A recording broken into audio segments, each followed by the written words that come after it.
Welcome to the show. In this episode, we're going to look at something very interesting in terms of phrases and words that are used in the English language. Before we get started, make sure you subscribe to the channel and give our episodes a thumbs up. Helps us identify which episodes you enjoy and what topics you'd like to hear more about. So without further ado, let's dive right in. What's a moot point anyway? Much like chips versus fries, or apartment versus flat, there are plenty of linguistic disagreements between American and British English speakers. This includes the phrase moot point, M-O-O-T, which has an almost opposite meaning on each side of the pond. Let's check it out and see why.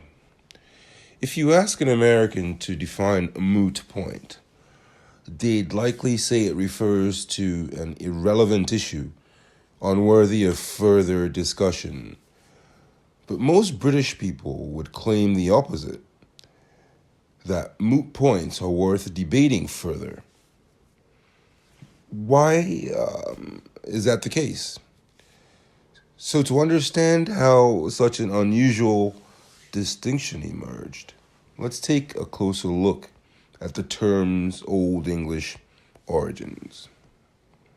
So according to the online etymology dictionary, moot was coined in the 12th century as a shortened version of the Old English gemot, G-E-M-O-T, meaning formal assembly.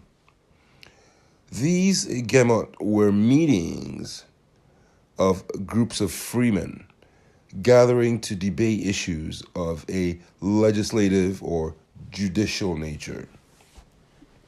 By the 16th century, moot evolved into a noun for a hypothetical case for law students to practice. In fact, moot courts are still common in law schools around the English-speaking world.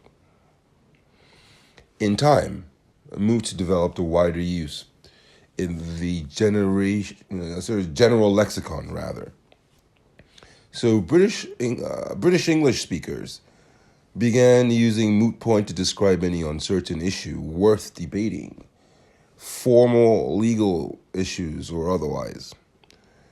But in America, moot came to mean something very different by the early 20th century. According to Merriam-Webster, American English speakers adopted moot point to describe pointless matters that were undeserving of debate. This newer definition was based on the idea that rhetorical arguments in moot courts had no actual effect on the real world, and neither did moot points. So, whichever side of the debate and pond you fall on, a moot point can mean one of two very different things. Just don't mistakenly spell or pronounce it mute point, M-U-T-E, as people often do.